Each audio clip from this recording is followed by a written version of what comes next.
Good evening, good evening. कैसे हो बच्चा लोग? पढ़ाई हो रही है सबकी? Yes ma'am. पढ़ रहे हो अच्छे से? Yes ma'am. बढ़िया। तो आज हम क्या पढ़ने वाले हैं? बॉड मास। आज हम पढ़ेंगे बॉड मास।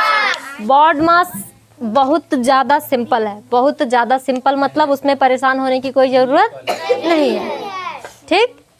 और सिर्फ जोड़ घटाना गुणा भाग आपको आने चाहिए एकदम प्रॉपर। जोड़ घटाना गुणा भाग आ रहा है तो बॉड मास उड़ा दोगे। समझ में आया? तो आज हम क्या पढ़ेंगे? बॉड मास का नियम। बॉड मास क्या? बॉड मास। इसका रूल पढ़ना है हमको कि मतलब ये क्या है, ये बॉड मास क्या है। बॉड मास सुन के क्या बॉड मास, ठीक है। मैं बताती हूँ बॉड मास क्या होता है। बी फॉर होता है ब्रैकेट। क्या होता है? वी फॉर होता है ब्रैकेट। और ओ फॉर होता है ऑफ। ब्रैकेट का मतलब आप जानते ही हैं, कोष्ठक जिसको बोलते हैं हिंदी में। कोष्ठक जानते हो ना? हाँ। और ऑफ का मतलब होता है का। क्या होता है? ये भी एक प्रकार का गुणा होता है। क्या होता है? गुणा होता है, ठीक है। अब इसके बाद आता है डी, ठीक है। डी फॉर होता है डिवीजन। क्या होता है? डिवीजन, ठीक है। D for division. और एम फॉर होता है मल्टीप्लिकेशन। क्या होता है? मल्टीप्लिकेशन। समझ में आ रहा है? मल्टीप्लिकेशन मतलब होता है गुणा। क्या होता है?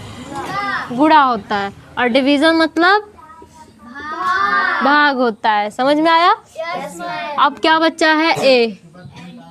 यहाँ से आओ ए। ए फॉर होता है एडिशन। क्या होता है? एडिशन।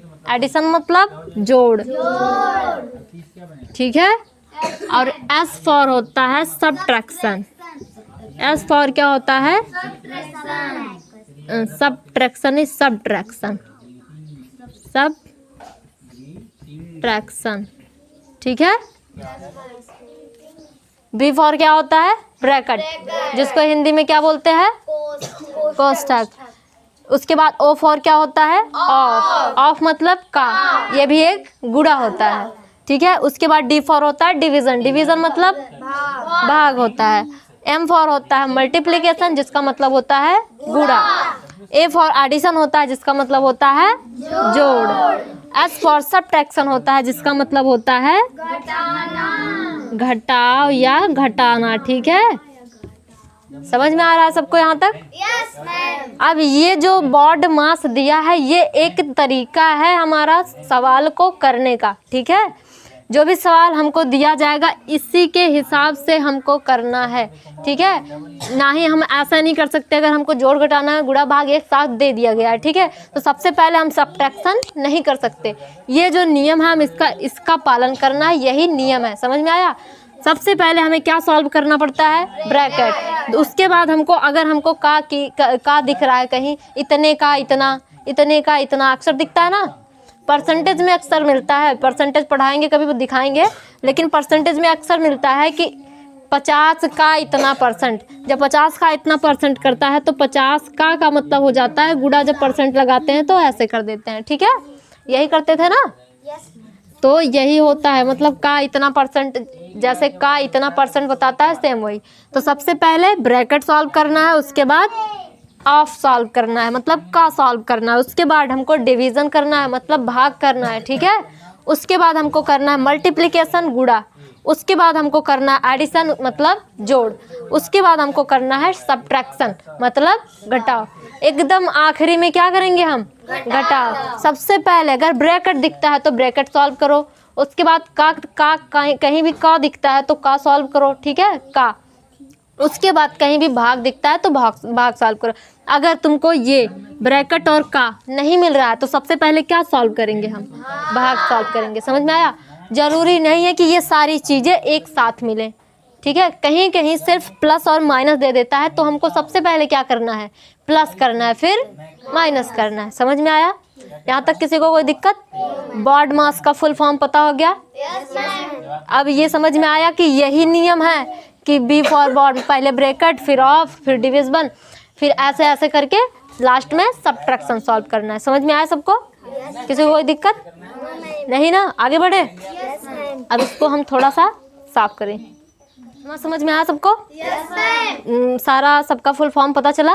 यस। वही नियम है, ठीक है, कि सबसे पहले ब्रैकेट, फिर उसके बाद का, फिर उसके बाद क्या सॉल्व करना है? डिवीजन, उसके बाद मल्टीप्लिकेशन, उसके बाद एडिशन, उसके बाद सब्ट्रैक्शन। समझ में आया? Yes ma'am. यहाँ तक किसी को कोई डाउट? No ma'am. एकदम बढ़िया। अब देखो हम बॉड मास ही पढ़ रहे थे ना, बॉड मास यही पढ़ रहे थे ना। अब देख लो, इसके सवाल लगाने के लिए आपको सिंबल्स के भी नॉलेज होने चाहिए, ठीक है। अब एडिशन का हम बताते हैं कि एडिशन में क्या क्या आता है, ठीक है। एक तरफ से चलेंगे। सबसे पहले हम आते हैं एडिशन में सिंबल्स के बारे में, ठीक है। एडिशन, एडिशन मतलब जोड़, ठीक है। सबसे पहले इसके सिंबल्स के बारे में हम चलेंगे। सिंबल्स का नॉलेज होना अत्यंत जरूरी है, क्योंकि बॉड मास में लोग कहाँ फंसते हैं? सिंबल्स में। आप सारे बच्चे यही गलत करते हैं कि सिंबल्स गलत कर देते हैं। सिंबल्स में क्या जोड़ना है क्या घटाना, आप यही भूल जाते हो कि इसमें जोड़ना है कि घटाना है, ठीक है। तो जब हम ये बताने के बाद जब सवाल लगवाएंगे तो आप कहीं भी गलत नहीं करोगे। देखो ध्यान से, एडिशन होता है अगर हमें प्लस संख्याएं अगर हमें प्लस प्लस में मिल रही हैं, ठीक है, तो इसका जो मिलता है हमको, इसका परिणाम जो मिलता है वो क्या होता है? प्लस में ही मिलता है। समझ में आया? यस। अगर हमको प्लस प्लस, ये जोड़ने का ही नियम है, देख रहे हो। अगर हमको प्लस प्लस को जोड़ना पड़े, दो संख्याओं को जोड़ना पड़े, तो हमेशा जो हमें रिजल्ट प्राप्त होगा वो पॉजिटिव होगा। समझ में आया? जैसे अब हम दिखा दें, ये देखो 2 + 3, ये भी प्लस में है, ये भी प्लस में है, दिख रहा है ना। अब ये क्या होगा? जोड़ के +5 ही होगा ना, ये 5 होगा। क्या ये माइनस में गया? मतलब अगर पॉजिटिव को जोड़ेंगे, अगर हम प्लस प्लस को जोड़ेंगे तो क्या हो जाएगा? हमें रिजल्ट भी प्लस प्राप्त होगा। समझ में आया? अब देखो अगली चीज़ है, अगर हम माइनस और माइनस को जोड़ते हैं, ठीक है। अगर हम माइनस और माइनस को जोड़ते हैं, ठीक, प्लस प्लस को जोड़े तो प्लस आया। अब माइनस माइनस को जोड़ेंगे तो जुड़ेगा, ठीक है, जुड़ेगा, लेकिन सिंबल किसका लगेगा? माइनस का। मतलब यहाँ हम कह सकते हैं कि जुड़ेगा। क्या होगा? जुड़ेगा, लेकिन सिंबल किसका लगेगा? माइनस का। समझ में आया? एग्जाम्पल देख लो। एग्जाम्पल जैसे -2 + -3, ठीक है। अब जब इसको जोड़ेंगे तो ये घटेगा नहीं, ये जुड़ेगा, लेकिन सिंबल किसका लगेगा? माइनस का। तो यहाँ -5 होगा। समझ में आया? यहाँ तक किसी कोई दिक्कत है? देखो यही चीज़ आप लोग गड़बड़ कर देते हो कि अगर यहाँ भी माइनस है, यहाँ भी माइनस है, अब हम क्या करें? ठीक है, घटाएं कि जोड़ें, ये इसमें कंफ्यूज हो जाते हो ना। तो अब कंफ्यूज नहीं होना है। आप जान जाओ कि जब माइनस माइनस होता है तो वो जुड़ता है, लेकिन चिन्ह किसका लगता है? माइनस का ही लगता है। समझ में आया? यहाँ तक किसी को कोई दिक्कत नहीं? ठीक है, देखो आगे चलते हैं। अगर हम माइनस और प्लस को जोड़ दें, किसको? अगर हम माइनस और प्लस को जोड़ दें तब क्या होगा? ठीक है, अब माइनस और प्लस को जोड़ना है, अब क्या होगा? अब देखो, अगर आपको कहीं माइनस प्लस दिख जाए तो क्या होगा? घटेगा। क्या होगा? घटेगा, लेकिन सिंबल किसका लगेगा? जिसमें से घटेगा, जिसमें से घटेगा। यहाँ तक समझ में आ रहा है? क्या हो रहा है कि अगर माइनस और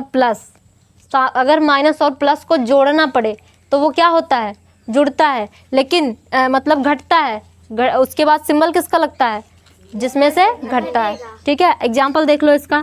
जैसे -6 + 2, ठीक है। अब यहाँ देखो, यह क्या होगा? घटेगा। यहाँ देखो, ये माइनस में है, ये प्लस में है, ठीक है। तो यहाँ क्या होगा? घटेगा, लेकिन चिन्ह किसका लगेगा? जिसमें से घटेगा। आप देखो बड़ा ये है, ये माइनस के साथ बड़े हैं कि नहीं? जो भी बड़े, अगर ये बड़े होते तो इसमें से घटाते, अगर ये बड़े हैं तो इसमें से घटाएंगे। अब इसमें से घट रहा है तो चिन्ह इसी का लगेगा और आएगा -4। और दूसरा देख लो, मान लो यहाँ 8 है और यहाँ प्लस, यहाँ माइनस में 3 है, ठीक है।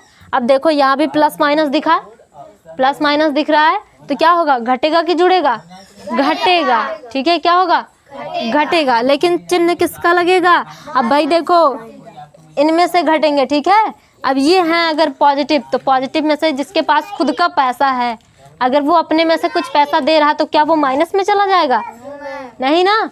तो जो भी रिजल्ट आएगा क्या होगा? पॉजिटिव में आएगा तो +5। समझ में आया सबको? ठीक है, यहाँ तक समझ में आया? किसी को कोई डाउट? एग्जाम्पल के साथ ये देख लो, एकदम बढ़िया से नोट कर लो, फिर गलत नहीं होने चाहिए, ठीक? समझ में आया? आगे बढ़े।